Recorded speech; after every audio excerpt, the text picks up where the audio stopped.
now having notes taken by me. Okay, here we go. I will read. We're in a song of prayer. We're gonna do part 2, forgiveness. Introduction. Forgiveness offers wings to prayer to make its rising easy and its progress swift. Without its strong support, it would be vain to try to rise above prayer's bottom step or even attempt to climb at all. Forgiveness is prayer's ally, sister in the plan for your salvation. Both must come to hold you up and keep your feet secure, your purpose steadfast and unchangeable. Behold the greatest help that God ordained to be with you until you reach him. Illusions end will come with this. Unlike the timeless nature of its sister, prayer, forgiveness has an end. For it becomes unneeded when the rising up is done. Yet now it has a purpose beyond which you cannot go, nor have need to go. Accomplish this and you have been redeemed. Accomplish this and you have been transformed. Accomplish this and you will save the world. So forgiveness is prayer's ally, and prayer, its sister, never has an end, but forgiveness does have an end. The reason is because forgiveness is just the release, according to this, it's just the release of all my judgments and my judgments of how things are, the meaning of it, not like judgment like I'm being a bad person, not judgment like you shouldn't do that, but it's just the nature of perception. I perceive you, and in order to perceive you as, kind of, we put people in 2 categories a lot of times, friend or foe, and you have to be one or the other. And so we box people in, and then sometimes we put people out of friend and put them into foe, and put people out of foe, and now you're my friend. You're acting appropriately. And then sometimes they don't do anything different, and we just have new perceptions, and we flip them back and forth and all. So this perception game that we play is what we're giving up, and we're admitting, wow, I don't know. Maybe what I have figured out isn't always true. Maybe I don't even know what I want. I don't even know what I want. I don't have the information to know what I want. And if that's the case, maybe what I have in front of me is perfect, and there's a bigger game playing, and God and the universe are working together to give me exactly what I want. And if I don't like who I'm with, if I don't like what they're doing, if I don't like who I am, or I don't like what I'm doing, if I don't like the world as it is, maybe the only thing I need to change is my judgment about it and my perception about it. And so that's what forgiveness is. I'm just going to let go of that perception of how it has to be, and I'm going to just embrace everything as perfect for some reason that I don't even know, because I think that God's actually in control. So forgiveness, that process ends because when I step out of the body, or I step out of my belief that I'm a body and the belief that these thoughts are me, the process of forgiveness ends, because now I know reality, which is that we're all connected, and everything is okay and beautiful, and the things that I love or want so much are actually already within me and already who I am. I'm that thing sitting in the theater with Jesus watching the show of me. And the show of me actually is very entertaining. Wow. I can't take my eyes off it.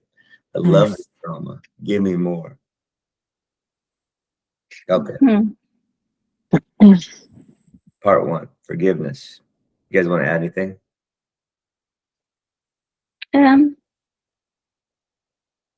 No? Okay. No, I'm thinking at the moment, that's all.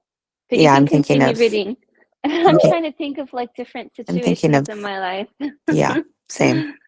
I have Good. plenty, but I think I share a lot, so I'm just gonna listen for now. Well, your sharing is welcome. It makes it real. Yeah. Yes. I like it when you share. It's all good.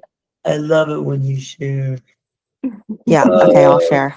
I was at breakfast the other day. We're talking about some of the people in my kids' lives because that's the main title for the drama in my life. They're great for that. Yeah, this series, episode 1. And we were just talking about how, the relationship's going. And I asked for my mom's input, and I was like, she feels taken for granted. She's taking her for granted. And my mom stopped me and she was like, well, you don't know that, Who feels taken for granted? Charlie, Oh, your kid. Okay. by some of her friends. Oh yeah. She feels like she's like the last resort friend. They go and they say, hey, what are you doing? And then she's like, I can hang out. And then she finds out that they've asked like a bunch of other friends what they're doing, and she went to go hang out with them because they're posting their stories, or whatever. And then they don't reply to her, so she gets upset. And we ended up talking with one of the parents, and we cleared everything up. And I think I could have made like 1,000 stories in my head about this person instead of choosing to like forgive and release all my judgment and just find out the truth. And yeah, I'm so used to judging people instead of finding out the truth. Yeah, especially when it comes to loved one, it's really easy to go on attack mode. I can't believe they're hurting my people. I gotta fix it. Yeah. So Oh, yeah. that's what came up for me. Yeah. It's such a crazy dynamic of meaning makeup. I was just in Vegas on a work trip, and one of the guys that I work with every day, his name's Aaron, and he's like a really handsome guy, and he's really popular.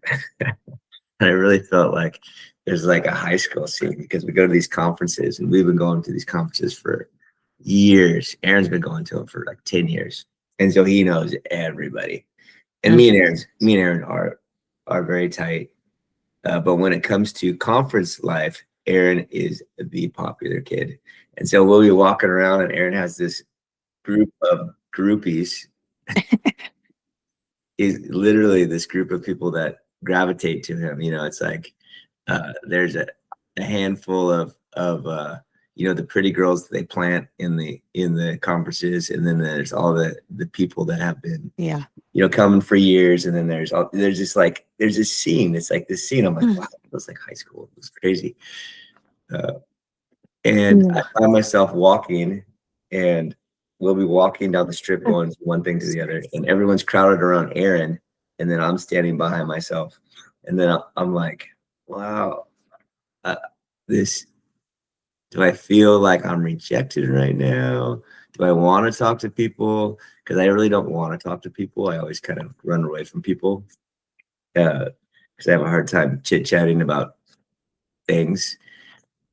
And at the same time, I'm like, am I rejected? Should I try to act like people to be accepted? I don't think I like not being surrounded like Aaron, but at the same time, I don't want to talk to them. I'm so torn.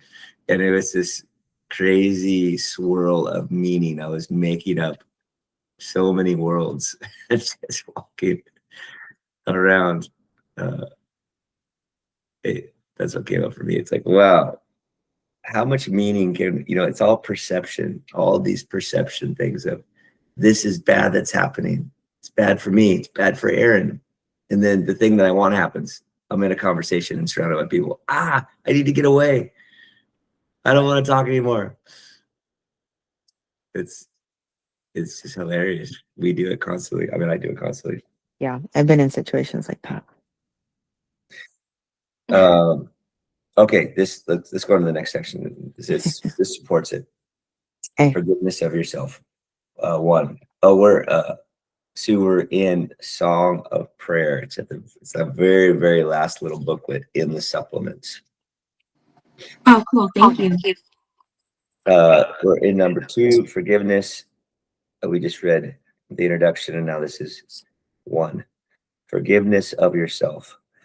No gift of heaven has been more understanding than has forgiveness. Has been more misunderstood than has forgiveness.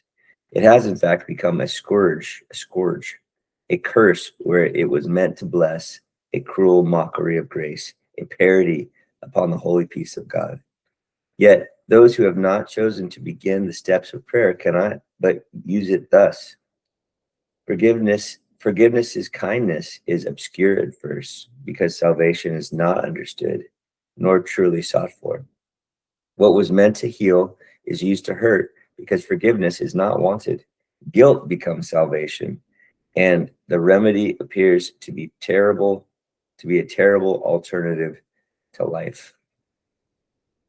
We turn to guilt instead of forgiveness because we think that our separate activities is going to help us push through our suffering.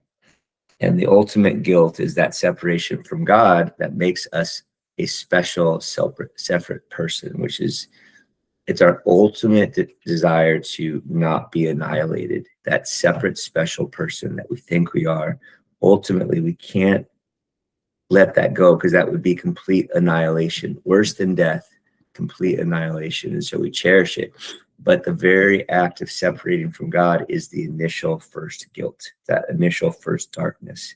And then from there, we keep projecting out that guilt onto other things. And so we always look for things to be bad. But the origin of that badness is that separation from guilt, a separation from God. And in order to make that darkness go away, we have to release our identity as a separate self, which is horrible. You know, you got science fiction that's making the Borg in Star Trek the ultimate evil because they want to assimilate you. You know, I can't be assimilated. I'll lose myself. I'm watching the show of this on Apple TV. It's called Plurality or something like that. And it's about an alien mind virus that makes all of humanity join minds. And so there's only 11 people in the world that have their own separate mind. And the rest of the world, all of them, all 8+ billion people, all now share one mind. And this one lady named Helen, I think her name's Helen, everybody, she's running around freaking out. And everyone looks at her in unison. It's like, hi, Helen. Don't worry, we're not here to harm you. We want to help you. Like everybody in unison. She's like, because everybody has one mind now, and she's the only one with a separate mind. But the show is that's a horror movie. Why is that a horror movie? Because they're like, no, Helen, if you could just feel the beautiful peace, the incredible thing that we have found, you'll want it too. We want to help you. And she's like, Why? Well, because what we cherish is our separate self, but that separate thing is the source of suffering. And that brings that initial guilt that we're trying to forever run away from it. Verse 2, forgiveness to destroy will therefore suit the purpose of the world far better than its true objective and the honest means by which this goal is reached. Forgiveness to destroy will overlook no sin, no crime, no guilt that it can be seen and find and love. So forgiveness to destroy. So there's two forgivenesses basically. There's forgiveness which are making you the same as me, we're the same, but then we can have a forgiveness to destroy, like using the idea of forgiveness by making somebody better or somebody worse, like that kind of that weird thing. We're going to twist it. I'm going to forgive you, but just know you did a bad thing, you know, like that kind of thing. And then I'm going to make myself better, or I'm going to make myself worse. Like, oh, I'm missing out on what I really want, but I'm going to let it go, but I'm just going to put up with it. Or all those things that we do where we're holding on to the projected meaning.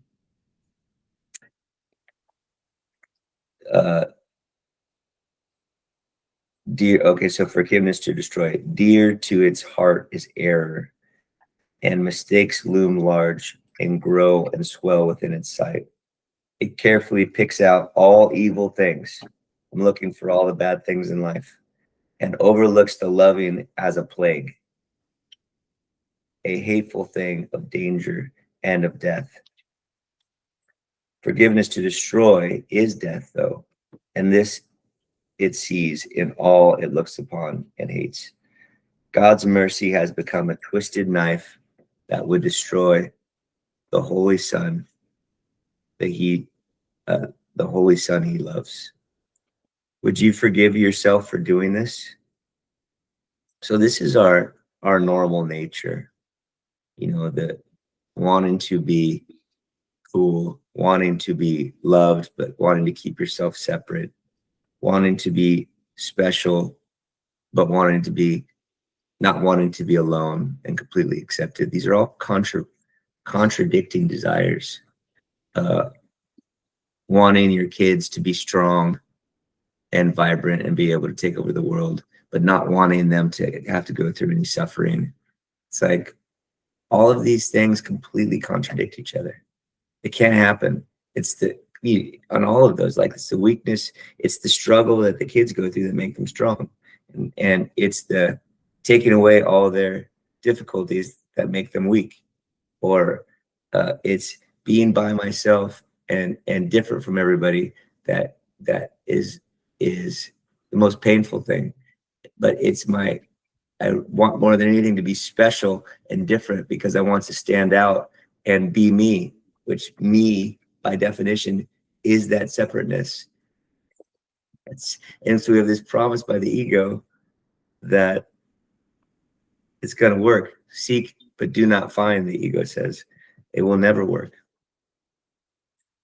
Would I forgive myself for doing this? And the things that I do over and over again, whether it's, our constant difficulty with our spouse, or, a constant difficulty with our kids, or constant difficulty with the world in general, that always comes up. It's the same stuff. Will I let my own things go? Will I release that as well? And then learn that God has given you the means by which you can return to him, but in peace. Do not see error. Do not make it real.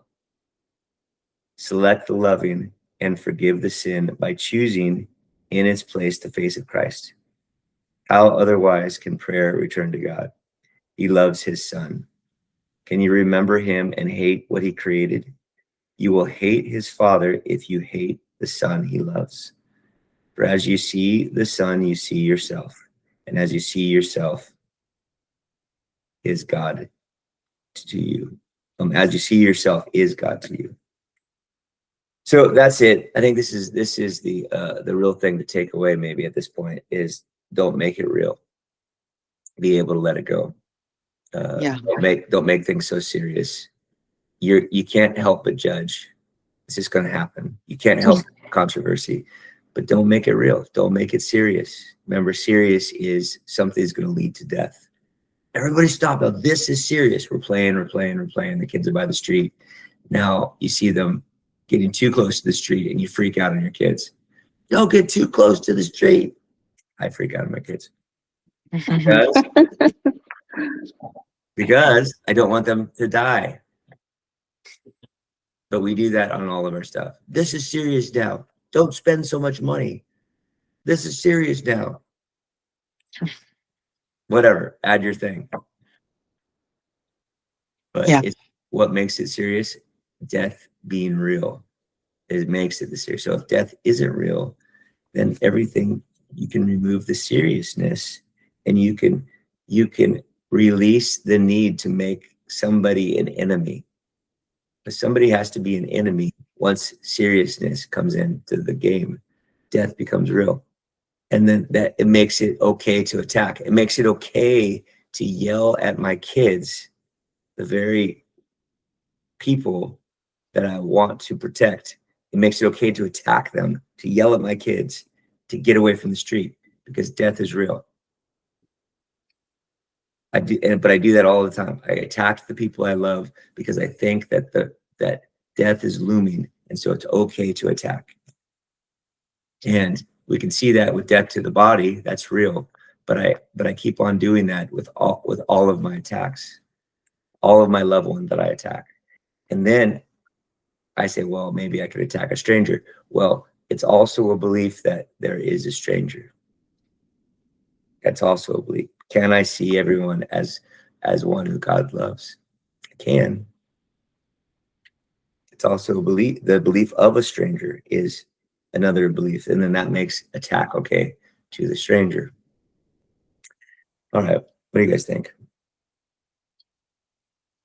I feel that I do Not- a lot of. Okay. Whoa. You guys go first. I already spoke. It's okay. I think I do that projection all the time, especially with China.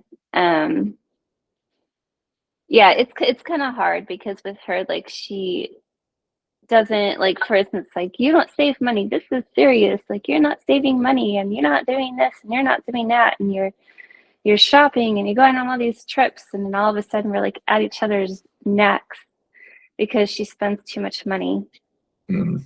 It drives me nuts. She has no savings, nothing like that. I'm like, you're gonna end up like me. Don't do that. And then I yell at her about it, and we get in arguments, and she's going to concerts and raves every weekend. And I was like, can you just stay home for a weekend and not spend your money? Yeah. Like, I think that was like our last argument that we had, was based on little things like that. So I'm just me nuts. I get it. I do that with my mom. I do that with family members. I do it with family members, and it's a very interesting circle, right? It's like this feeding circle, because I get upset with these family members because they ask me for money. Mostly is why I get upset with them, because then they mismanage their money. And what I'm seeing, because I've really analyzed, why am I so upset with you? I'm analyzing, hey, your mismanagement of money is going to come to me when you run out of money. And then you're going to ask me for money. And then I am going to have this opportunity to give you money or to reject it. And I feel bad about that situation because I don't like giving you money, because I don't like what you do with the money. And I don't want to feel guilty, and I don't want to be angry. And so now I need you to stop mismanaging your money so you can take care of yourself and leave me alone. You know, and I have Exactly. this whole dynamic in my head of years and years of circles over that one little instant of them, whatever. It's a big, big, big story on this one thing. Versus, Yeah. I mean, I could just be like, no, can't have money. Or I could say, yes, here's what I'm willing to give you. And that could be the end of it. I could be like, wow, it's so wonderful that that you feel safe enough to ask me for things when you need it. I love that you think of me as a safe person. That's so wonderful. Can I have money? No. I could do that. That's true.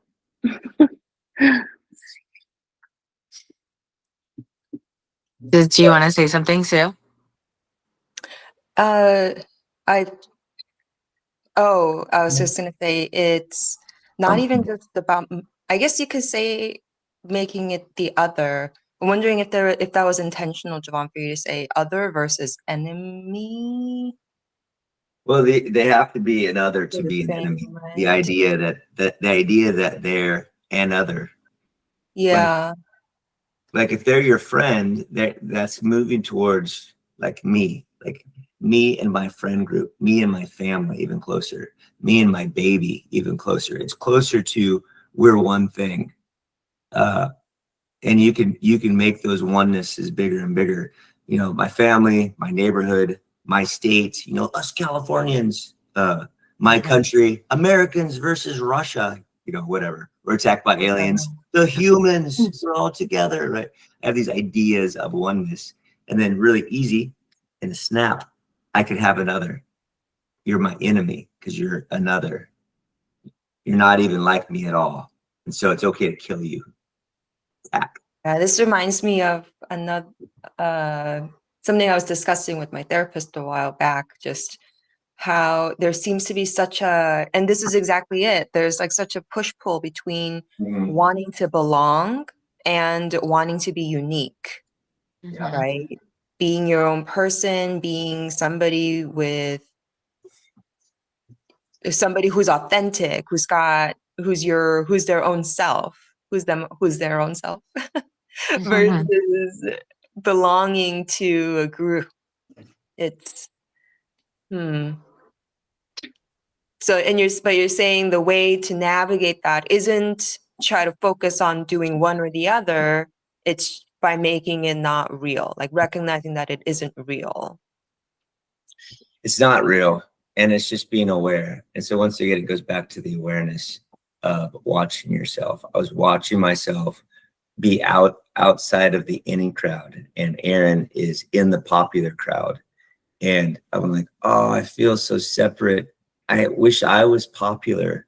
But then when I'm in those crowds, because then I'll have this little crowd around me, and I'll be like, I want out.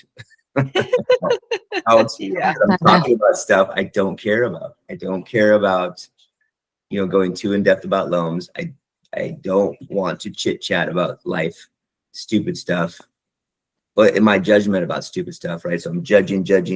Like, now it's bad here.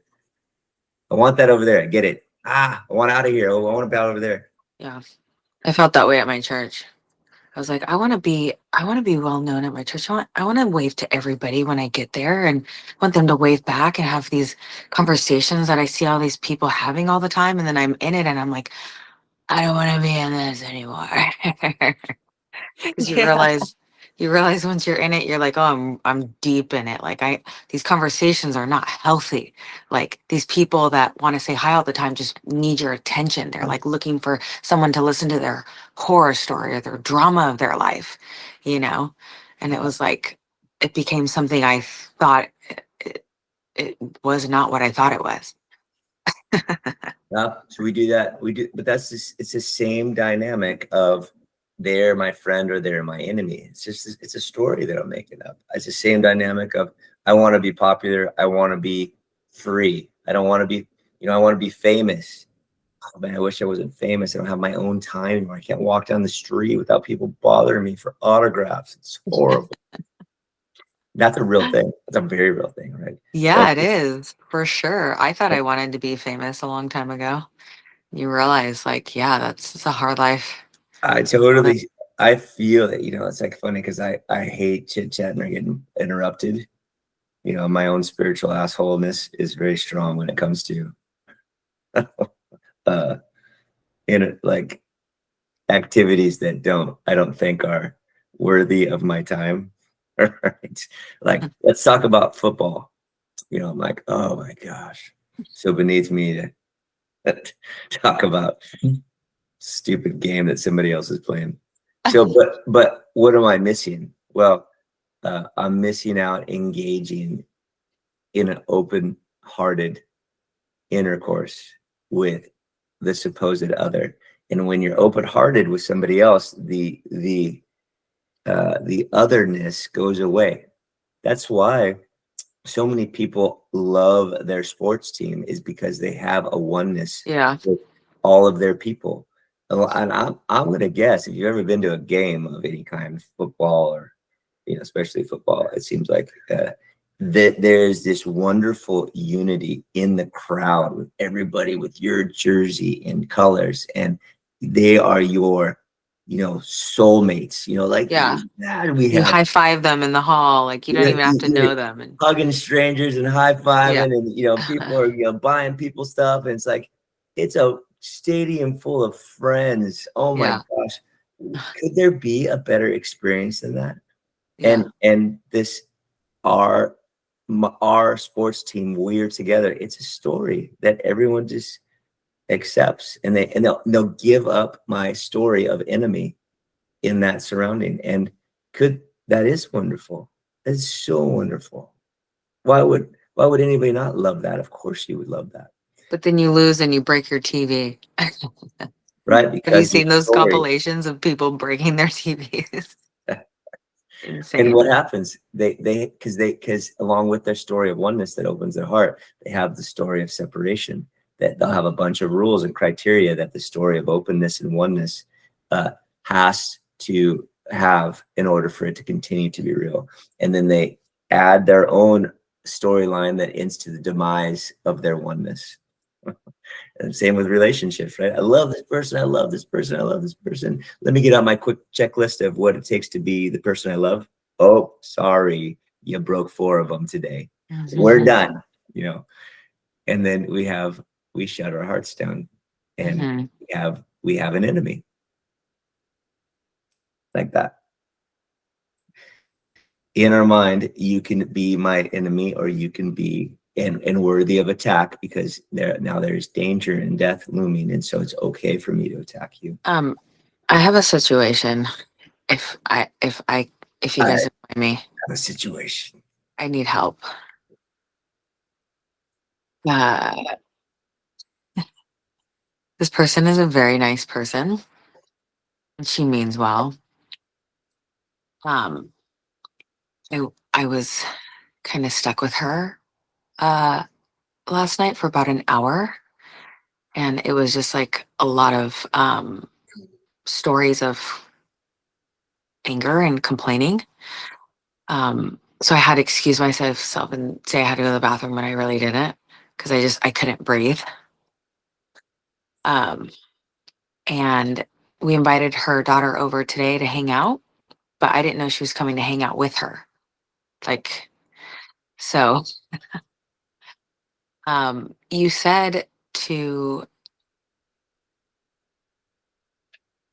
see, like you said, there's things you don't want to talk about with these people, but like I'm trying to see how I can benefit from sitting in this space with her, I guess. And I know that sounds selfish, like benefit, but like that's the only way I feel like a lot of us can like accept that. Yeah, It's it's like, like how you can feel good, how you yeah, can not feel like you're being ground and attacked. yeah. So it's a perfect example. Please enlighten us, Jevon. Well, what I do in those situations, because I find myself that in those situations a lot, because I'm a very big asshole, and if I judge someone as unworthy to be with, right, these beautiful expressions of God, and I put them in a box of, I don't want to talk to you. Yeah, and she is a lovely person. And you know, this is really clear with Caroline, because Caroline is this beautiful open light that people gravitate to. Yeah. And I am like grumpy old man in general, walking around closed down. I appreciate that. But in contrast, especially to Caroline.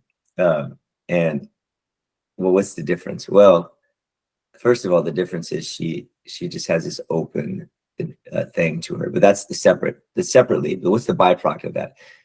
The way what I have done, because I find myself in those situations a lot. I'm trying to be more like Caroline in this way, and for me to do that, I put everything. I start telling people advice, but I word it so that it's for me. But I'm really talking to them, because my judgments are really clear in my mind, right? I don't want to talk to you because of this and this. I don't want to talk to you because you're too negative. I don't want to talk to you because you talk about boring stuff all the time. I don't want to talk to you because whatever, in my mind, right? I'm not lobbing verbal grenades at them of attack. But let's say that they're negative all the time. I would say, you know, I've found that in my life, it's so easy for me to find the things that I don't want, you know, these negative outcomes. But reality, the amount of things in the world, there's so many, even in just my visual scope of the world visually, but also in my mind, there's way more things out there that are wonderful than are dreadful. But I tend to pick the things that are bad and want to talk about it, maybe because I want to protect myself. Have you ever done that? Right. So I'm picking out the thing that's bothering me, you're negative all the time. But I'm contextualizing it of like, this is what I do because I do that. I for sure do that. And it's authentic. I do that, right? I'm trying to figure out how do I do that? And then I start to talk about that dynamic as what I do. And then I'll invite their participation. And then maybe they don't take the clue and they just go on talking about something else that they hate. Yeah, she definitely talks over me. Yeah. And that could be fine, but that dynamic once in a while, at least I am starting to use, because a couple of things happens for me when I do that. One, I find that I do that. This very thing that I'm judging them, I find where I do that same thing, like that dynamic. I have to figure it out. And then if I'm just like them, they could still be annoying, but it's not as bad. Like, oh well, we both do the same thing. I get it. It's not as bad. But then if I can get them to think about it in a deeper way, a lot of times it's a profound conversation. It ends up being this thing that I so wanted to have. It ends up being this wonderful, profound, deep conversation that's going into the plumbing of how we see existence. And it's with my greatest enemy. Yeah, I guess the thing that makes it hard for me to have a conversation with this person is I think she just talks so fucking fast and goes from like topic to topic. It's like and then jumps over here and is like, and then this person did this and da, da, da. And I'm like I want to smoke a bowl, and just like zone out and be like, yeah, totally. It's And a like, real tough one. Oh, what's Denise? You met Denise, my godmother. yeah, She will. This is what she does, and people don't like her please. for this. People don't like her for this a lot, but it's like it's pretty direct. But I'm a I direct person. I appreciate that. I actually like it, even though she does bother me when she does it to me as well. But I'm always like, okay, well, what's bothering me about it? It's probably the belief that I share.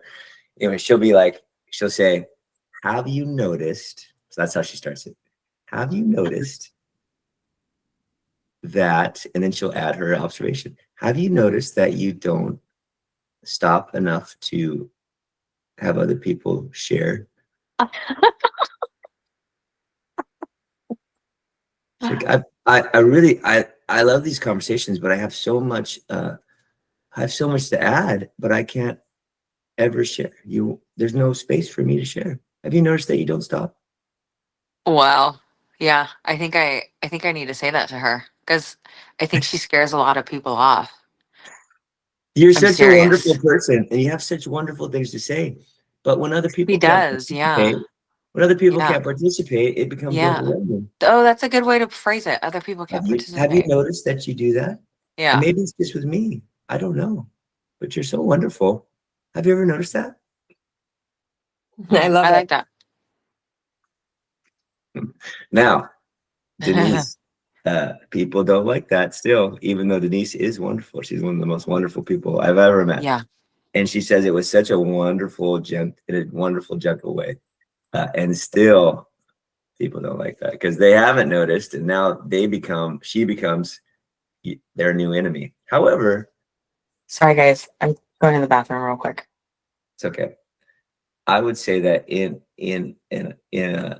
with the options of either hating your life and being run over by in a conversation like that and saying something authentic and staying open, I would choose the authentic and open, even if it has the possibility of offending. Because in reality, I can't choose if someone taking offense or not. I can choose my intention. Yeah, and that's such a better tool to have like in your back pocket, because I think when I explode on someone, like when I am like trying to self-manage, and then I just can't take it anymore. It comes out as, can you just fucking stop? Like, so being able to be like, have you ever noticed? Yeah. Is a much better yeah, thing to have. It is. It is. And it's wonderful, you know, because in reality, I would never say I want people to lie to me. I would say I would love people to tell me the truth. Well, on a scale of 1 to 10, how much truth do you want? Yeah. Well, someone may say, well, I would like for them to lie a little bit to me. Maybe give me a 7. Well, how much truth do you want? You know, a lot of people, I would say most people want most of the truth. And some people that are really honest, they say, well, I want them to lie a little bit to me. But that's what's happening. How much do you want people to lie to you? And if you want people to be truthful to you, there's a high probability that they would want your true feelings for them. But can you give it to them in a way with an open heart that isn't accusatory? Yeah. As in, like, you are fill in the blank. You are annoying. You suck. You don't stop talking. You are a hypocrite. You're a hypocrite.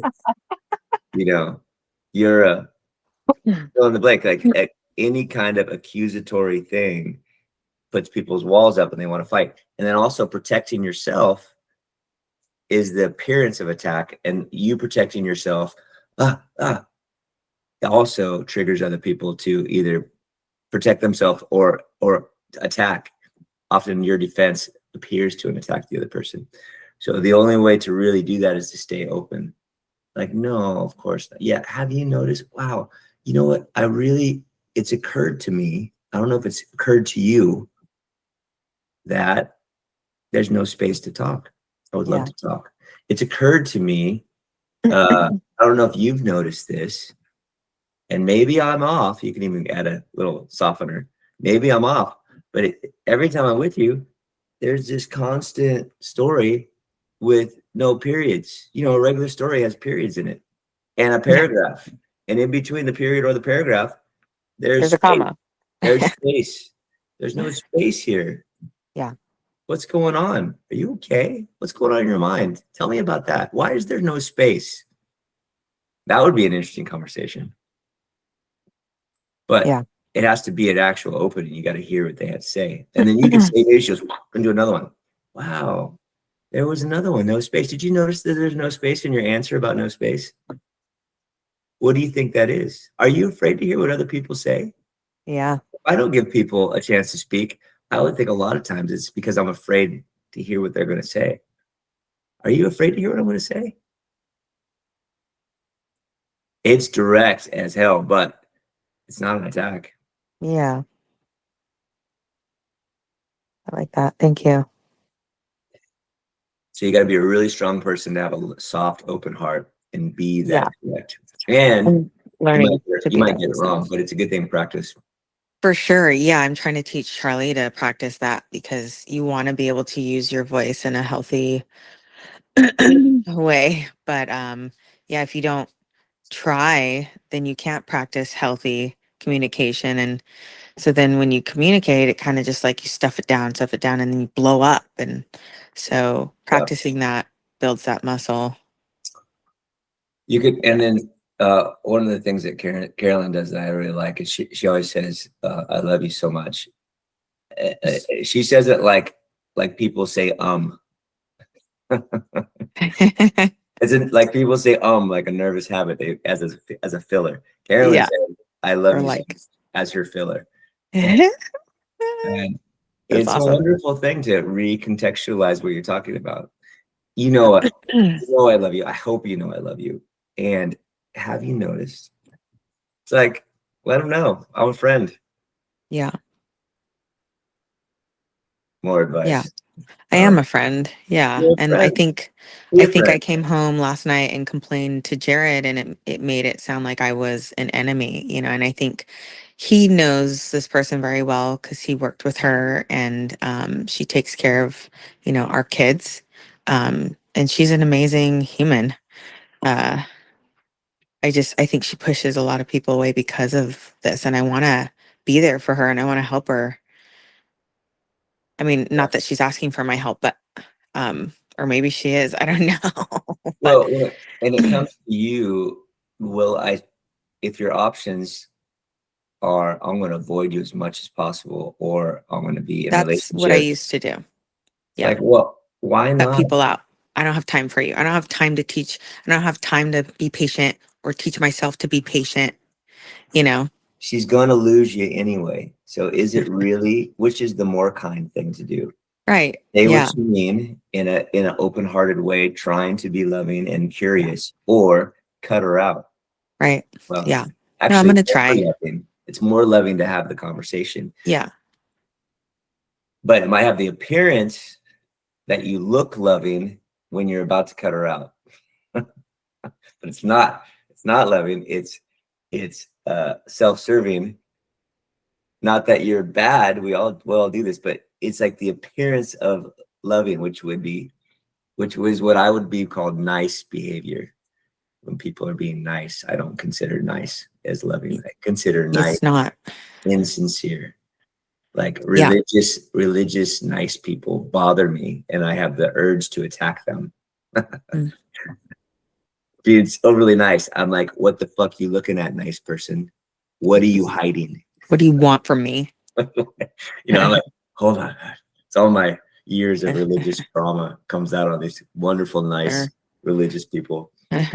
Carolyn's like, did you just what is going on with you? You're crazy over religious nice people. I'm like, I Well, some of them are deceiving. know we all have our triggers, I guess. Yeah. Yeah. I actually confronted another friend yesterday. Not, yeah, not in a mean way, but just like, hey, sorry, we haven't been hanging out. This is how I feel. And he was very receptive and invited us to Thanksgiving. So it's nice instead of just like making up these stories continually in your head about how you're justified to cut these people out of your life. Mhm. Going to the problem, finding out the truth on both sides, and having that like realness just allows you to see them and they see you. And I think them seeing you and you seeing them, yeah, brings that connection of oneness of like, oh, you understand what I'm going through because you're going through it too. Mhm. So This next line is a really good verse 4 is a really good way to wrap it up, because it says, as prayer is always for yourself, so forgiveness is always given you. Oh, and prayer, by the way, it's more like a vibrational state. It's not saying a bunch of words. It's the state of being that you get in when you release judgments, when I release beliefs of separation. You can feel your state rising. like gratitude. Gratitude, for sure. A state of gratitude, the state of releasing the idea that they're my enemy. I'm releasing enemy, and I'm going to be like, oh, they're just like me. They're just like me. They're stuck in their patterns. They don't even probably know that they're hurting people, or they don't know that there's another way. I still don't like them, but they're doing what I'm doing, just in a different way. Like, that recognition raises your state. It feels better. Our feelings are indicators of our different states, our energetic states. So it feels better. So in forgiveness, when I'm releasing, that process, that energetic state is prayer. That is how you can pray without ceasing. The Bible says pray without ceasing. Well, you can't speak words to God, to direct God. Oh, I need to plug in. But you can raise your vibration so that you're connected to God more, which is oneness. Prayer is always for yourself. Forgiveness is always given you. It's impossible to forgive another, for it is only your sins that you see in the other that is supposedly the other. I'm Yeah. forgiving you, but I'm actually not forgiving you. I'm releasing me, because the very thing that keeps you separate is my belief that we're separate, that I have an enemy to forgive. I made up that story. So Yeah. I can never actually forgive you, even though I'm trying to forgive you. I'm actually releasing me. And that's why when I forgive you, I free the whole world. I free the world, because this whole dynamic of bondage and enemy is just idea that I have in my mind. So if I release my idea, I find myself free. And in fact, I had been sitting in the auditorium with Jesus the whole time. I just got wrapped up in the script of the movie, that drama. Oh, it's so enticing. I got wrapped up again. Wow. Yeah, so real. It's a good one. It's funny. All right, friends. All right. Are we complete? Anybody want to add anything? Yeah. I gotta get ready for work. Yeah, I got to get ready too. Oh, yay. God bless you, ladies. Thank you for Thanks, meeting with ladies. me. You too. Thank you, Kristen, Leila, Jevon. Yeah. Thank you. Yeah, thanks Bye. everyone. All right. Bye. Have a good Have a weekend. good Friday. Bye.